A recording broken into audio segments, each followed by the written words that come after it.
সকালবেলা নাস্তার জন্য রুটি বানিয়েছিলাম। আজকে অনেকগুলো রুটি রয়ে গিয়েছে।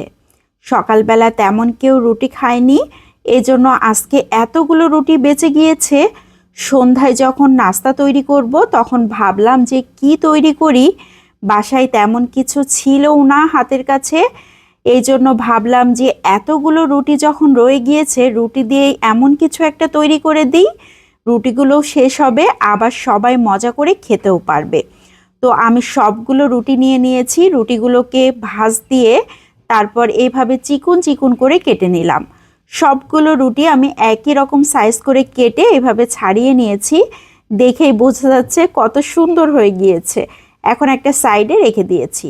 চুলাতে একটা প্যান বসিয়ে 2 টেবিল চামচের মতো সয়াবিন তেল দিয়ে দিয়েছি। রসুন কুচি ও আদা কুচি দিয়ে দিয়েছি 1 টেবিল চামচ।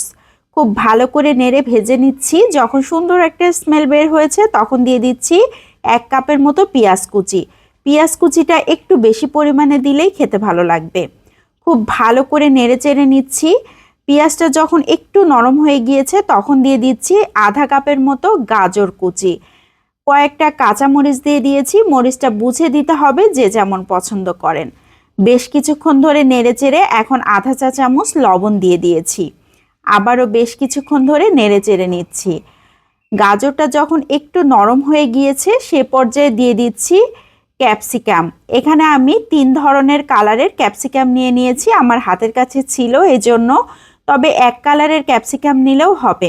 1 টেবিল চামচের মতো সয়া সস দিয়ে দিয়েছি, আধা চা চামচের মতো গোলমরিচ দিয়ে দিয়েছি, আর চাট মশলা দিয়ে দিয়েছি আধা চা চামচ।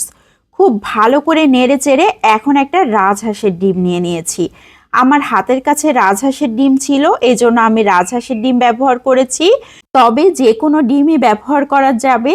মুরগির ডিম হলে 2টা ডিম দিলে সব থেকে ভালো হবে।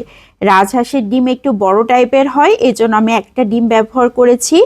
এখন 3 টেবিল চামচের মতো টমেটো সস দিয়ে দিয়েছি। টমেটোর সসটা একটু বেশি করে দিলেই খেতে ভালো লাগবে। এখন খুব ভালো করে নেড়েচেড়ে সব কিছু মিশিয়ে নিয়েছি। এ পর্যায়ে দিয়ে দিচ্ছি সেই কেটে রাখা রুটিগুলোকে। এখন অনবরত নাড়াচাড়া করে সব কিছু মিশিয়ে নিতে হবে। এখনই কালারটা দেখে বোঝা যাচ্ছে কতটা ইয়ামি হতে পারে। এটা দেখতে যতটা না সুন্দর, খেতে তার থেকে বেশি মজার হয়।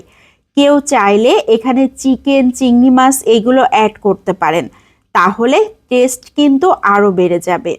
আমি ঝটপট তৈরি করছিলাম, এই জন্য চিকেন, চিংড়ি মাছ বের করার আর সময় পাইনি। বেশ কিছুটা পরিমাণ ধনিয়া পাতা কুচি দিয়ে দিয়েছি একদম শেষের দিকে। ধনিয়া পাতা কুচি দেবার পর আর বেশিক্ষণ নাড়াচাড়া করা যাবে না। একদম রেডি হয়ে গিয়েছে। এই নাস্তাটা খেতে এত বেশি মজার হয়, বাজারের কেনা নুডলস কিংবা চাউমিন যেটাই আমরা বলি তার টেস্টকেও কিন্তু হার মানাবে।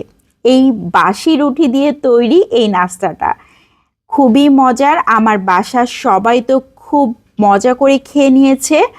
আমার বাসি রুটিগুলো শেষ হয়ে গেল, আবার খুব মজা করে সবাই খেতেও পারলো।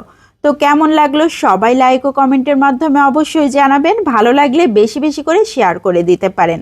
আজকের মতো বিদায় নিচ্ছি। আসসালামু আলাইকুম।